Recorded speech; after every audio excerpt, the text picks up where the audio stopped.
नमस्कार दोस्तों, AKSM news में आप सभी का स्वागत है। दोस्तों, आज एक ऐसे सेक्टर, ऐसे बिजनेस की बात करने वाले हैं जिसके लिए काफ़ी टफ टाइम चल रहा है और हो सकता है आने वाले टाइम में और भी टफ टाइम हम लोगों को देखने को मिल सकता है। तो वो कौन सा बिजनेस है या सेक्टर है, तो उसी के बारे में इस वीडियो में बात करेंगे अलॉन्ग विथ रीज़न। तो हम लोग बात करने वाले हैं रियल इस्टेट की। तो दोस्तों, 2-3 पॉइंट की बात करेंगे। दोस्तों, अगर आप रियल इस्टेट या उससे जुड़े बिजनेस को स्टडी करते हो तो ये वीडियो खासकर आपके लिए है। सो बात करते हैं अपने पॉइंट नंबर 1 की। तो पहला रीज़न है दोस्तों AI। अब आप लोग बोलोगे कि AI से रियल इस्टेट का क्या लेना देना, तो लेना देना है दोस्तों, डायरेक्ट नहीं बट इनडायरेक्ट है। AI के चलते सबसे बड़ा प्रॉब्लम क्या हो रहा है, तो आप लोगों को पता ही है कि जॉब लॉसेस, मतलब छटनी हो रही है।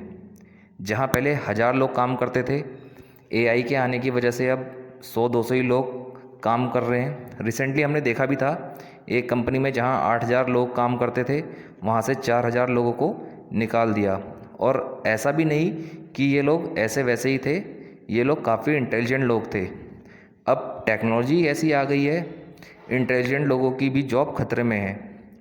तो ये सबसे ज़्यादा कहाँ हो रहा है, तो दोस्तों IT सेक्टर में। तो क्या और जगह नहीं हो रहा है? हो रहा है, बट रियल इस्टेट के पॉइंट ऑफ व्यू से देखें तो IT सेक्टर एक बहुत बड़ा योगदान होता है। किसके लिए? रियल इस्टेट के लिए। क्योंकि जो बड़े बड़े पैकेज होते हैं, करोड़ों के पैकेज होते हैं, वो ज़्यादातर IT सेक्टर में ही होते हैं।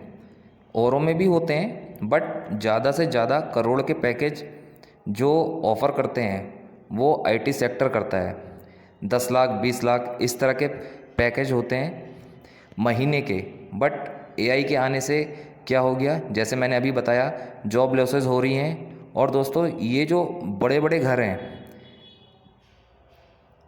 बड़े बड़े घर कहने का मतलब मेरा ये है कि हर प्रकार के नहीं, खासकर लग्जरी घर, ये ज़्यादातर IT वालों के ही देखने को मिलते हैं। नो डाउट औरों के भी होते हैं, पर एग्ज़ाम्पल ये है कि जहाँ अगर 4-5 लोग हम लोगों को नॉर्मल लोग दिखेंगे, तो वहाँ कम से कम 10-20 लोग हमें IT वाले देखने को मिल जाते हैं। और लगभग ये सारे घर आप लोग को पता ही है कि हमें EMI पे ही देखने को मिलते हैं। और जैसे ही AI के आने से जॉब लॉसेस हो रही हैं, अब आप लोग खुद ही समझ सकते हो कि EMI को लेकर लोग कैसे फंस रहे हैं। और सीधी सी बात है, जब जॉब ही नहीं रहेगी तो लग्जरी घर कौन ही खरीदेगा। इसलिए AI से रियल इस्टेट पर नेगेटिव असर पड़ते हुए देखने को हम लोगों को मिल रहा है। दोस्तों, अगर अपने सेकंड पॉइंट की बात करें तो वॉर।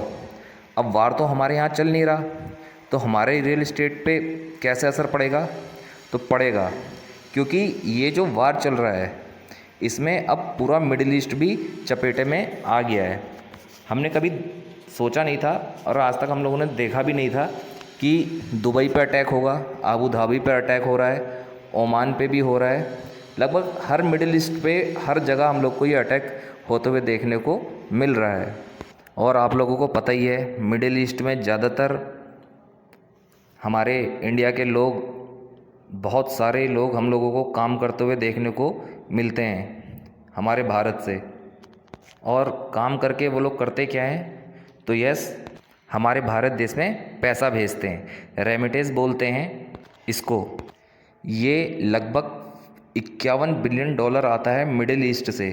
रेमिटेंस मतलब पैसा आता है हमारे देश में। खुद कुछ लोगों को मैं पर्सनली जानता हूँ जो वहाँ या तो बिजनेस करते हैं या काम करते हैं और भारत में लग्जरी लाइफ स्टाइल मेंटेन करते हैं।